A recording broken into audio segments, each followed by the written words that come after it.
Hello everyone, welcome to our channel Divine Light Different Level. मैं गुरजीत कौर। आज की video है स्पेशल एजुकेशन के बेसिक टर्म्स पर।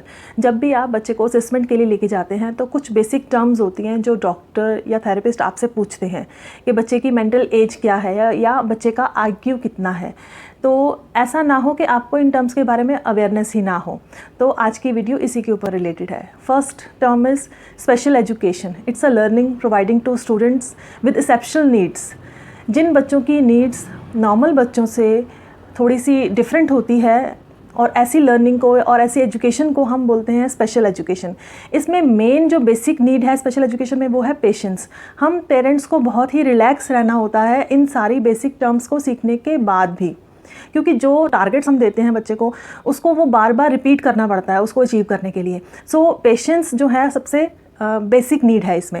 And second point is who is a special child. हम कैसे रिकग्नाइज कर सकते हैं या कैसे हम आइडेंटिफाई करें कि कुछ इश्यूज़ हैं बच्चे में। तो जो स्पेशल चाइल्ड है उसको हम 3 कैटेगरीज में डालते हैं। First is mental retardation, MR।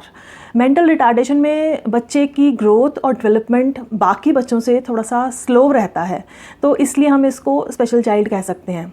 अब क्लास में टीचर्स कैसे आइडेंटिफाई कर सकते हैं कि बच्चे में कुछ इशू हैं। सेम लर्निंग जब टीचर सब बच्चों को प्रोवाइड कर रहे हैं बट एक ऐसा बच्चा जो उस चीज़ को अंडरस्टैंड ही नहीं कर पा रहा, तो that is special child. Second thing is speech and language awarement. Speech जिन बच्चों की डिले होती है और जिनका लैंग्वेज अंडरस्टैंडिंग का जो स्टेमिना है वो कम होता है, उनको भी हम स्पेशल कैटेगरी में ही रखते हैं। यानी कि जिन बच्चों की स्पीच डिले होगी और अंडरस्टैंडिंग में इश्यूज़ होंगे, अंडरस्टैंडिंग लो होगी, तो उनको हम स्पेशल चाइल्ड में काउंट करेंगे। And third thing is physical disability. कुछ बच्चे ऐसे होते हैं जिनको देखने पर ही पता लगता है कि इन बच्चों को इशू है और स्पेशल चाइल्ड है। तो जैसे कि विजन प्रॉब्लम है और कुछ बच्चे CP होते हैं, तो उनको हम स्पेशल चाइल्ड की कैटेगरी में रखते हैं। And our next term is intelligence quotient, that is IQ। IQ का मेन मीनिंग जो है वो है मेंटल एज, और हम बच्चे का इंटेलिजेंस लेवल जिस चीज़ से हम मेजर करते हैं दैट इज़ कॉल्ड IQ। क्योंकि जब भी कोई थेरेपीज़ शुरू करते हैं तो सबसे पहले IQ डायग्नोस करवाने के लिए बोला जाता है बच्चे के लिए। तो ये चीज़ें बहुत मैटर करती हैं जब हम आपके बच्चे के लिए थेरेपीज़ डिसाइड करते हैं। IQ को मेजर करने का बहुत ही सिंपल सा मेथड है MA/CA multiply by 100। MA means mental age of your child and CA is canonical age और physical present age of your child.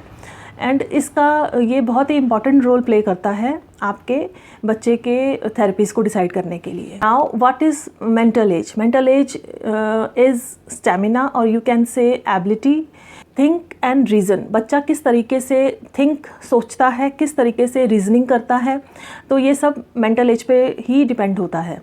Mental as जो कि एक साइकोलॉजिस्ट निकालता है and through some psychological testing.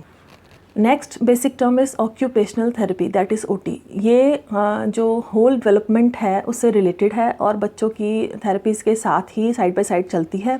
जैसे कि कई बच्चों की ग्रॉस मोटर स्किल अच्छी नहीं होती, कई बच्चों की फाइन मोटर स्किल अच्छी नहीं होती। जैसे कि ग्रॉस मोटर में बच्चे, कई पेरेंट्स कहते हैं कि उनका बच्चा 4 साल का हो गया है लेकिन वो अभी जंप नहीं कर रहा या बच्चे प्रॉपर वॉक नहीं कर रहे हैं, तो दैट मीन्स उन बच्चों को OT इश्यूज़ हैं, तो उनकी ऑक्यूपेशनल थेरेपी आप पेरेंट्स को स्टार्ट करानी चाहिए।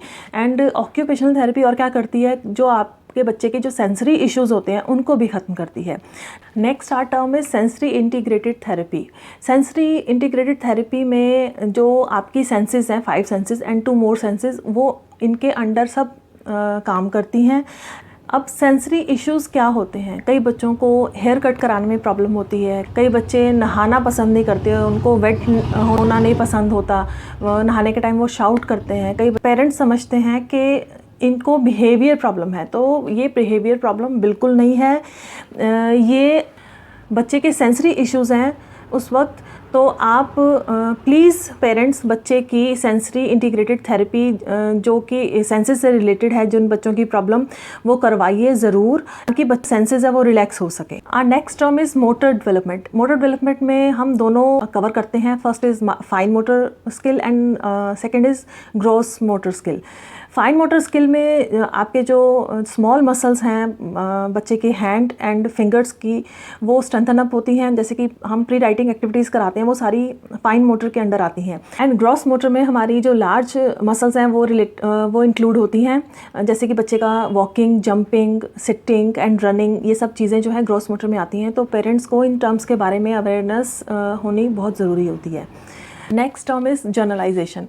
कई बार ऐसे बच्चे आते हैं जो एक साल से थेरेपीज़ ले रहे होते हैं ऑलरेडी, लेकिन सिचुएशन चेंज होने पर और थेरेपिस्ट चेंज करने पर जो भी टारगेट वो अचीव कर चुके होते हैं, जो सिचुएशन चेंज होने के बाद और थेरेपिस्ट चेंज होने के बाद वो टारगेट वो हमें करके नहीं दिखाते हैं। तो यहाँ पर हम पेरेंट्स को ये बोलते हैं कि लैक ऑफ जर्नलाइजेशन के कारण बच्चा अपने टारगेट जो अचीव नहीं कर पा रहा। तो हम आप पेरेंट्स को यही कहेंगे कि आपने क्या करना है जर्नलाइजेशन में, आप अपने, चाहे आप कोई भी थेरेपीज़ करा रहे हों घर पे, डिफरेंट सिचुएशन में बच्चे को अलग अलग सिचुएशन में डालिए और उसको थोड़ा सा उसका माहौल चेंज कीजिए, उसकी सिचुएशन चेंज कीजिए, थेरेपिस्ट चेंज कीजिए, ताकि आपका बच्चा जर्नलाइज हो सके। These are main basic terms. इस वीडियो को अगर आपको अच्छी लगी हो तो लाइक कीजिए, शेयर कीजिए एंड चैनल को सब्सक्राइब करना मत भूलिए।